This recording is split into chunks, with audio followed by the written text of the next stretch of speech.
Cependant, ils ont été siphonnés par des responsables corrompus du parti au pouvoir ou par des membres du clan Ouattara. La liste des scandales financiers de ce régime est longue, voire kilométrique. Tous les auteurs de ces malversations ont connu une promotion ou ont été simplement recyclés dans d'autres secteurs d'activité publique. Cette situation est d'autant plus alarmante que tous ces scandales interviennent dans un mutisme total, tant des autorités étatiques que des populations qui sont à la fois impuissantes et parfois admiratrices de leurs auteurs.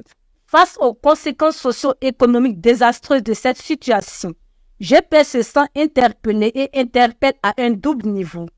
Corruption et impunité, une caractéristique intrinsèque du régime RHDP. Le problème fondamental n'est pas le manque d'organes de transparence, mais plutôt leur détournement de leur mission première en Côte d'Ivoire.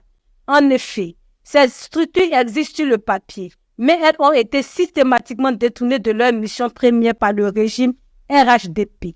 La corruption n'est pas une simple défaillance administrative ou un accident isolé. Elle est profondément enracinée dans l'ADN même de ce régime qui a choisi de se maintenir au pouvoir en utilisant des pratiques opaques et malhonnêtes, voire mafieuses. Ainsi, les organismes censés veiller à la transparence et à la bonne gestion des affaires publiques ne sont que des façades. Le régime Ouattara les instrumentalise à des fins politiques, ce qui permet à la prévarication de prospérer sans aucune conséquence pour ses auteurs.